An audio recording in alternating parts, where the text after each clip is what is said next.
Regina Ip expected to announce her CE bid in the middle of the month. Italians cast ballots in a critical referendum. And in Cuba, Raul Castro vows to defend his late brother's socialist legacy.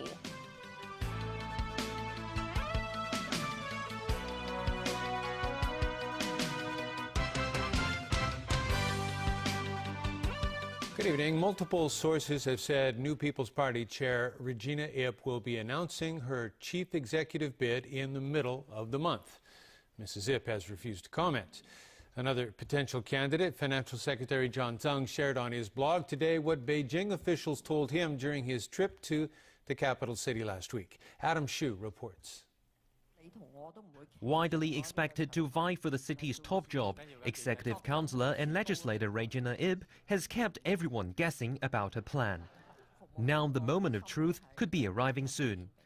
Sources say the New People's Party chairwoman would throw her hat in the ring on the 15th of the month, and she would resign from the executive council ahead of that. She's also said to have informed the central government's liaison office in the SAR about her intention to run for chief executive. Mrs. Ip joined the civil service in 1975 and headed the immigration department before Hong Kong's handover in 1997. She was named the Secretary for Security in the first SAR administration. It was under her helm that national security legislation under Article 23 of the Basic Law was proposed. But the bill was later shelved indefinitely after massive protests on the streets in 2003. Mrs. Ip has never hidden her interest in the chief executive post. She offered to run in the last CE election in 2011, but had to retract a bid after failing to garner enough support from members of the election committee. Now a party member of hers has been told she's determined to give it another shot. If confirmed, she could be rivaling Financial Secretary John Tsang, who said yesterday he was actively considering running in the upcoming election. In his blog post today, Tsang wrote that during his recent meeting with finance officials in Beijing, he was told that instability in Hong Kong would take an economic toll. He said there's no panacea to the city's polarization, hoping everyone in the community can agree to disagree. Retired Judge Wu Kok-heng was the first to announce his intention to run for CE. Asked if he was concerned about getting enough nominations once Ip and Tsang are in two, he gave a flat no. Next Sunday, an election will be held to elect members of the 1,200-strong election committee, which will then pick Hong Kong's next chief executive in March next year. Adam Xu, TVB News. A taxi driver has come under fire after posting a picture on the internet, one that showed a mother breastfeeding her child in the backseat of his vehicle. Police are now looking into the incident and have urged those with relevant information to contact them as soon as possible. Meanwhile, the Privacy Commissioner for Personal Data refused to comment on individual cases, but he encouraged those with evidence of their personal data being violated to make a complaint. Rachel Lung reports. A taxi driver earlier posted a picture on social media showing a mother breastfeeding her child in the backseat of the cab. The picture sparked an outcry, with many criticizing the driver for violating the mother's privacy.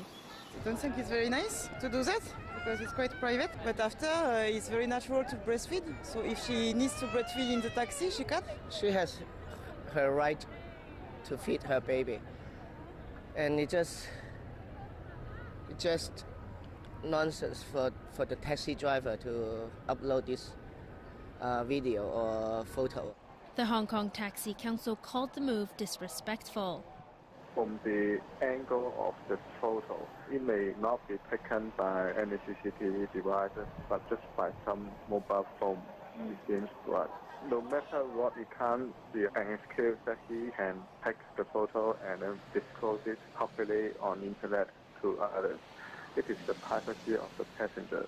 Secretary for Food and Health Ko Ing-man also condemned the action, saying the driver should not have intruded the mother's privacy. Members of the public must change any negative attitude they may have towards breastfeeding in public, he added.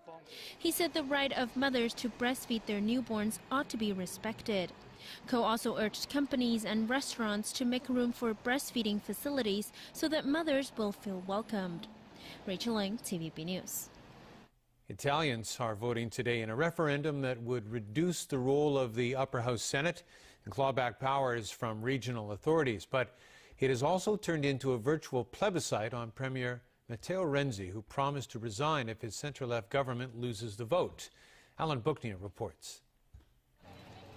Some 51 million Italians are eligible to vote in the referendum, and the turnout could be crucial to the outcome.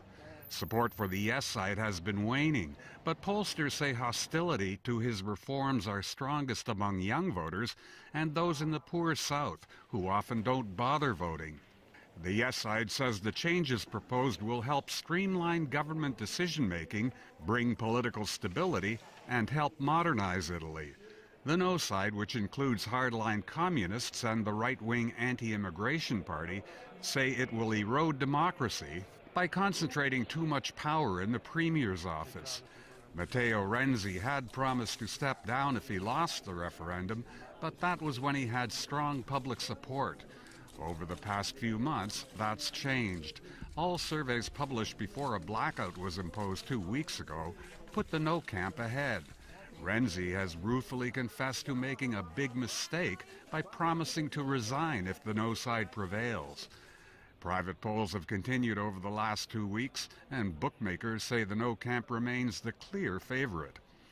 The Italian government sought to calm nervous markets on Friday, saying there was no risk of a financial earthquake if no wins, but it admits there may be a couple of days of turbulence.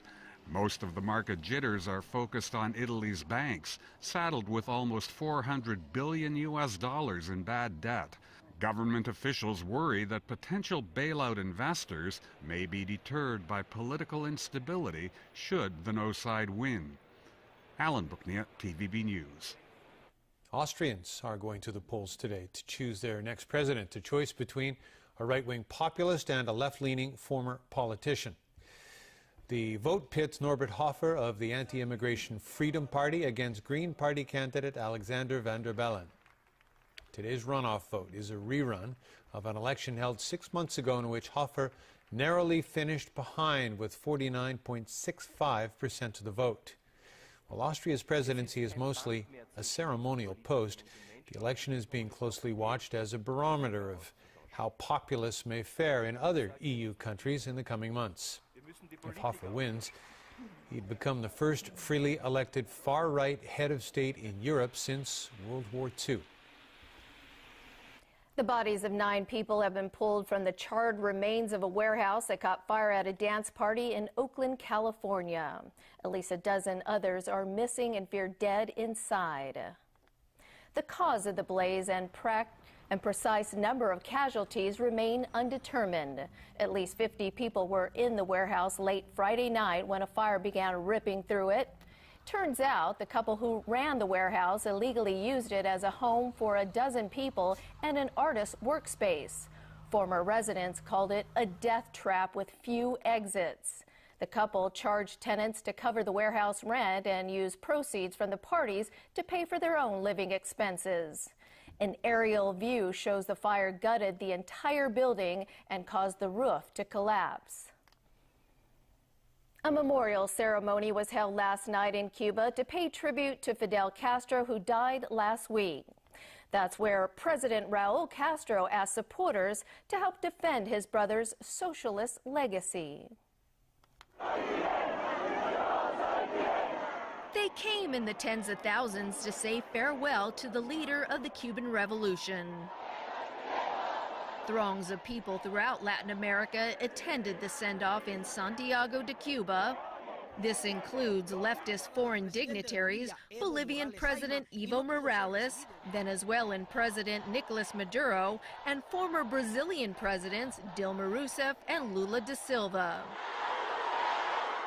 Dressed in his 4-star general's uniform, Raul Castro asked those cheering "Long live Fidel" to his brother's socialist legacy. Hasta la victoria! In keeping with his brother's wishes, Raul said Cuba will prohibit the naming of streets and monuments after Fidel. That's because the leader of the revolution rejected any manifestation of a cult of personality. He asked that once he's dead, his name and likeness would never be used on public sites or to make statues. Over the past 3 days, Castro's funeral procession has retraced the path of his revolution back in the 1950s. Hundreds of thousands of Cubans have lined the streets to catch a glimpse of Castro's ashes and to say goodbye. With his brother Raul at his side, Fidel began his revolution on July 26, 1953, with a failed assault on the Moncada barracks in the city of Santiago. He went on to build a Soviet-sponsored communist state 145 kilometers from the United States and survived a half-century of U.S. attempts to topple or kill him. Castro's socialist government also survived the fall of the Berlin Wall, but at a cost of more than a decade of economic hardship. Cuba's 9-day period of public mourning ends later today. That's when Castro will be interred in Santiago de Cuba, the same city where he launched the Cuban Revolution. His ashes will be placed near the remains of Cuba's independence hero, José Martí. The Brazilian city of Chapecó held a wake for the members of the Chapecoense Football Club who died in a plane crash Monday. 20,000 people crammed into the rain-soaked stadium where the club played its games. It's estimated half of Chapecó's 210,000 residents were there, with those who couldn't get into the stadium gathered outside. Brazilian President Michel Temer and FIFA head Gianni Infantino were on hand for the ceremony. Chapecoense became the darlings of Brazilian football as they ascended from the minor leagues in recent years to reach the finals of one of Latin America's most important tournaments. 77 people died in the plane crash in the Colombian Andes, including 19 players on the team.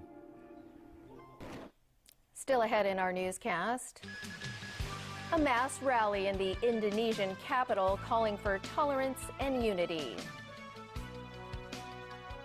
A coal mine explosion in Inner Mongolia leaves more than 30 dead. And the lighting of Bethlehem's Christmas tree.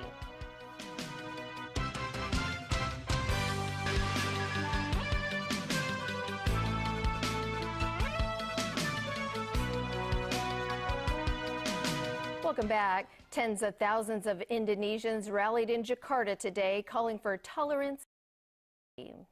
The movement comes after massive protests by conservative Muslims against the city's minority Christian governor. The capital of Indonesia, the world's most populous Muslim nation, has been rocked in the past month by two major protests against a governor being prosecuted for alleged blasphemy.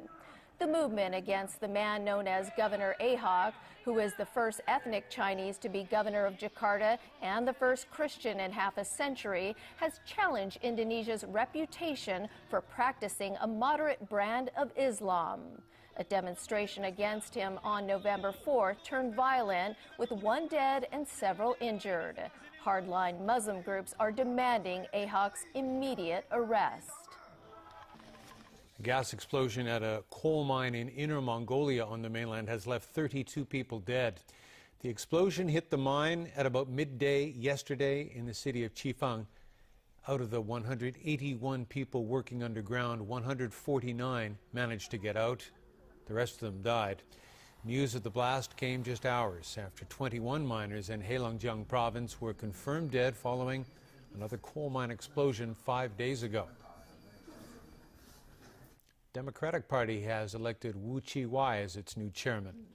Wu, who replaces Emily Lau, was the only candidate running for the position. Lo Kin-hei and Sha Tin District Councillor Wilson Lee were elected as the party's vice chairman. Wu said his group will continue to fight against the government's unfair actions. He also said the party will push for universal suffrage in Hong Kong and electing the chief executive and legislative council. The police are investigating a suspected kidnapping attempt near a kindergarten in Kowloon Tong earlier this week. There have also been scattered kidnap attempt reports around the city, and the education sector has reminded parents to keep a close eye on their children. Winna Wong has details. On Friday, St. Peter's Catholic Kindergarten in Aberdeen posted this notice. It says the school has recently noticed a number of kidnapping attempts in the area, where strangers tried to snatch kids as they walked by. The notice reminded parents to keep a close eye on their children. Earlier this week, a parent was reportedly pushing a trolley while holding the hand of her child. A woman approached them as they were waiting to cross the street and told the parent she could help hold the hand of the child as they crossed the street. The parent rejected the offer and later reported the incident to the police. Officers patrolled the surrounding area with the parent, but were unable to find the woman. Meanwhile, police have also confirmed that staff at Creative Kindergarten in Kowloon Tong had reported a kidnapping attempt on Wednesday. A man apparently approached a male student near Kowloon Tong MTR station and tried to hold his hand. The boy refused. Officers have strengthened their patrol near the area. Nobody has been arrested so far. Chairperson of the Early Childhood Educators Association, Rosa Chow, says she has heard of these incidents and reminds parents to keep an eye on their kids at all times. Winna Wong, TVB News. The education chief has denied that introducing a free kindergarten policy might have made things worse for parents. Eddie Ng believes the new scheme will give them more choice. Anne-Marie Sim reports. Under the government's free kindergarten scheme, which will be implemented next year, half-day kindergartens will get a subsidy equivalent to $33,190 per child, while whole-day ones will receive $43,150 to $53,100 per pupil. The government expects this to cover full tuition fees for up to 80% of half-day students. Currently, the annual voucher of around $22,500 for each kindergarten pupil covers tuition fees for about 17% of children. We have every confidence to say 70 to 80% of the students in those would be able to enjoy free kindergarten education. This is particularly important for the launch of this new policy, which is not easy to come by. It takes people a lot of time, years, efforts to make it happen. Speaking to TVB News, Ng denied the new policy would lead to elitism in kindergartens, with the more prestigious schools imposing new fees for their coveted brand of teaching. It's not sort of elitism. It is sort of more generalization of a higher quality of education provision. The people who are willing to pay a higher fees can go to their own choices, and assuming to be a higher quality and so on. But when I raise the bar to all the rest, and then actually your consideration is, even though you can't afford that high fees, you will still be able to get to the top quality or high quality kindergarten. All kindergartens under the policy that rent premises on private venues will also get subsidies equivalent to half the market rent. But some schools signing up for the scheme have said they can't rule out landlords imposing rent hikes now that they have a subsidy, so they'll have to raise fees to factor that in. Individual schools and kindergartens may have their own reason for certain enhancement of investment. If they make it very transparent, communicating to the parents, and parents agreeing to it, then they would negotiate, and then they would apply. For those who participate in the new policy, they would apply, and the Education Bureau colleagues will sit down with them to review whether it's reasonable to change the fees level. But for those private ones, and they are not participants of the new policy, of course they need to face direct challenge and the negotiation with the parents. Then they might be able to raise the fees. Anne-Marie Sim, TVB News. All right, Chris, I see you have some football action for us. And finally tonight, the lighting of a giant Christmas tree in Bethlehem's Manger Square. The tree is traditionally erected in front of the Nativity Church in the West Bank city. That particular location is revered by Christians as the birthplace of Jesus. Hundreds of local residents and visitors were there to attend the turning on of the Christmas tree lights. There was also fireworks display marking the beginning of the festive season.